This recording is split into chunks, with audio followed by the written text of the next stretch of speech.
there's sometimes a bit of contention between whether you should look at the guitar in terms of the 5 caged positions, or whether you should look at the guitar in terms of 3-note per string patterns. So the caged system is the idea actually that it connects to these chord shapes. So there's 5 different ways of playing a major chord.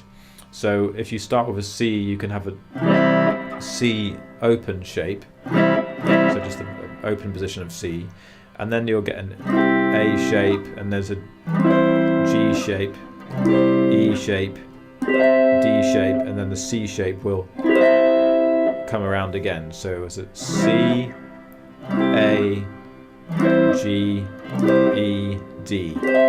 Now these are all C chords, but they're named after the shape that they are based on if you look at it as an open chord. So for example, when I go to an A, if you look at just these notes, if you get rid of the bar and imagine that if those were open strings, if I just take it back to an open shape, then that would give me an A major. So it's like we're taking that A major chord, but then you can turn that into a movable shape. So this happens for all 5 shapes. So if you think about the song Hey Joe, like C, G, D, A, and E, there's a good reason why guitar players would learn that as a beginner, because it's got all of the 5 open chord shapes. And those are the 5 shapes that turn into movable shapes. And any other chord, whether it's a major chord, minor chord, or it could be a 7th chord, 9th chord, any other type of chord can be related to one of those 5 shapes as they get turned into movable shapes. Now I will do some more in-depth lessons on that, but I won't take all of your time with that right now, because we're actually going to just focus on the scale shapes. But the foundation of this cage system comes out of those chord shapes, and the idea is that then you can connect a pentatonic scale or a major scale to each of those chords. So the strength of the cage system is that it combines theory and melody. It combines chord shapes and scale shapes together into one strong system, and it's quite easy to assimilate that with those 5 different shapes. It takes a bit of time to get used to it.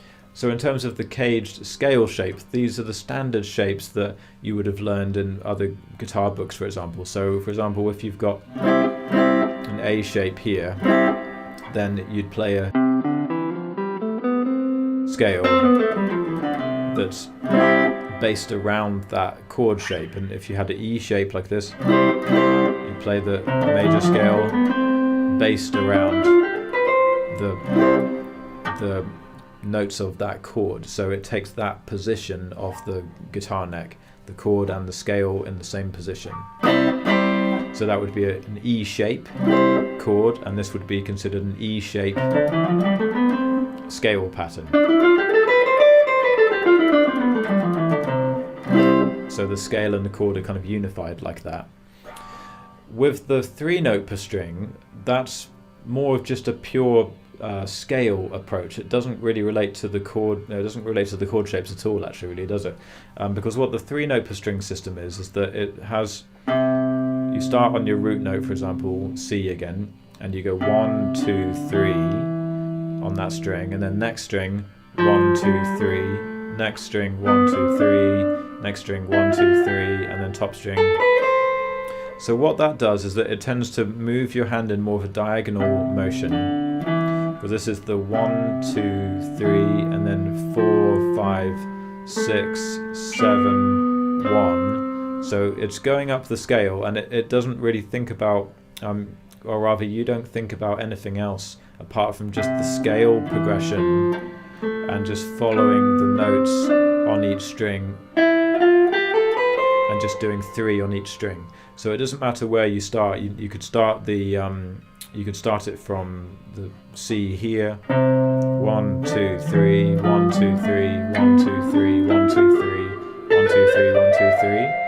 You could start it anywhere. 1, 2, 3, 1, 2, 3, 1, 2, 3, 1, 2, 3, 1, 2, 3, 1, 2, 3. So there ends up being 7 of those, and a lot of guitar players prefer that because it actually can be a lot faster to play through those shapes, because you've got a certain consistency with 1, 2, 3, 1, 2, 3, 1, 2, 3, 1, 2, 3, 1, 2, 3. And with legato, where people do this kind of like that kind of thing, where you're just following the kind of natural span of the hand. So there's a lot of advantages in terms of the speed and different patterns that you can generate moving through a 3-note per string sequence. But I don't think that they give you the same kind of versatile view of the neck. I mean, it doesn't connect to the chord shapes, but also when you play a 3-note per string pattern, it sort of sends you, I think, in more of a certain direction. So it almost seems to dictate more the kind of things that you're going to play, or at least that's how I've found it, and they're often used a bit more in that way, as just the fastest, most simple way to just go straight through the scale, just so you're kind of like just trying to race through that scale. That's often how they're used. Whereas with the caged shapes, they show you all of the notes that you have within a certain range of the hand.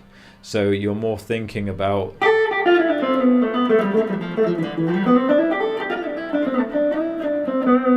just being in a position of the neck,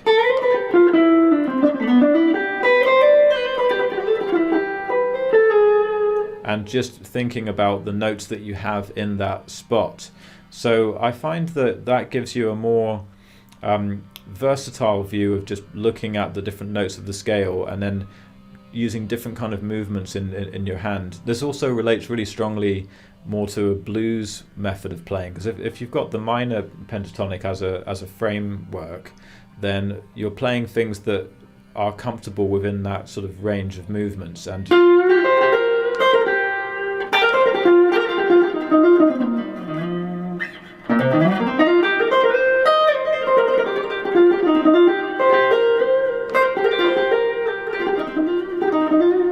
so those kind of things, they're more based on just comfortable movements of the hand, where the fingers start to get into their own kind of groove, and it leads you into a bit more of a sort of nuanced way of playing, where it's all about the movements of the hand and the different expressive qualities of that. So I tend to associate that a bit more with when you're playing in a particular box, and then you're just generating movements off of that box, and then you can create different modes there. You can start to add different notes into those positions to create all the different types of scales, but it kind of links you a bit more into that way of playing. So rather than just sort of drifting through these 3-note per string patterns that are a bit more predictable and a bit more they dictate almost what you're going to do, I find that when you're in one of these boxes, you're actually moving around the box, and there's almost like more options in terms of the different ways that you're going to go. But the strength to this also is that if you know all the different boxes and you can link them together, then you're actually going to be encouraging yourself to join up the whole neck in a completely unpredictable way, just depending on the way that you want to explore it. So if you know the first box, and then you can go into the 5th box, and then down into the 4th box, and I'm down into the 3rd box already there.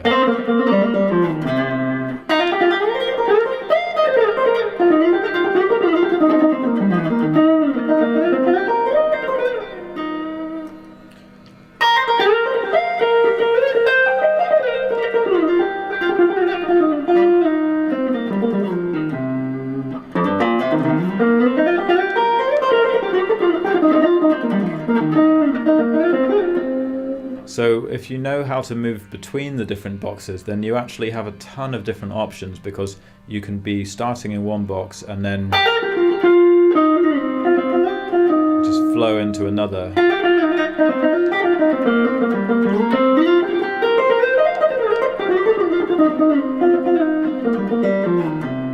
So you don't have to be stuck in any of the boxes. Sometimes people look at the cage system and they feel as if they're stuck in one place. But that's just because they don't know all 5 shapes and they're not used to moving between them. Because when you can move between them, you can just go anywhere, and there's much more versatility, I think, because if you're in one box, you can just think, right, here I am, I'm just going to slide back into the 5th box, into the 4th box, and there's the 3rd box, and then you can go up but join the boxes in a different way. So 3rd box sliding into the 4th, sliding into the 5th, there's the 1st box again, then to the 2nd box already, there's the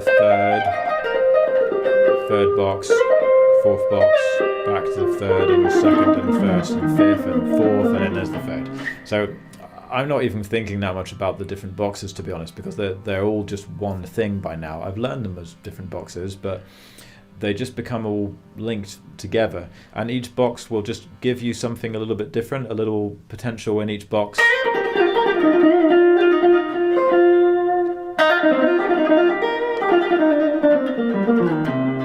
Each box will have its own little quirks and special little licks that you can only do in that box. So when you join everything together, then you end up with this really nice vocabulary of all different kind of things that you can play. So the way that I would really summarize that is that the 3-note per string system is probably the best for just pure speed and just the fluency of going straight through a scale, straight up and down, or running particular sequences through a scale with 3-note per string can be very effective. But I think for overall neck navigation and building up to something that's more versatile and more kind of universal, I think that the cage system actually can give you a bigger sort of palette, a bigger range of possibilities once you've assimilated the whole system. So yeah, 3-note per string maybe prioritizes speed, but the cage system I think prioritizes the overall navigation skills. And once you can play fast, then you can play fast. You know, then it's just about having a system that allows you to move freely. And then the cage system relates to the harmonic system of chords. So there's a much more all-inclusive musical aspect to that as well that's very useful to the cage system.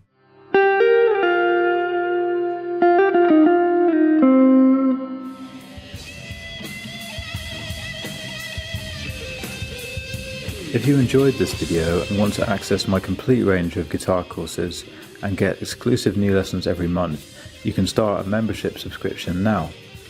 The Play Lead Guitar program offers a powerful, systematic way to build a complete set of skills as a lead guitarist and professional musician. Every new module will build on what you've learned before, strengthening the fundamentals that will translate into any style of playing, always focusing on the tools professional guitar players really use to improve their playing and get results. The videos feature synchronized notation, in-depth lessons that break down every technical aspect, and practice demos that give you the perfect support to drill these skills effectively. Visit the website to find out more about the structure of the courses, special offers for membership, and massive discount bundles to look out for. You can start a free membership and get samples of new material, or dive in with a 7-day free trial and explore everything on offer. Full membership also gives you access to the Indian Classical Guitar Academy. This material builds incredible universal skills for any musician. You will find so many super targeted exercises and scale theory lessons here that will massively develop your core musicianship skills, whatever style you want to play. Thanks for watching, and see you on the next video.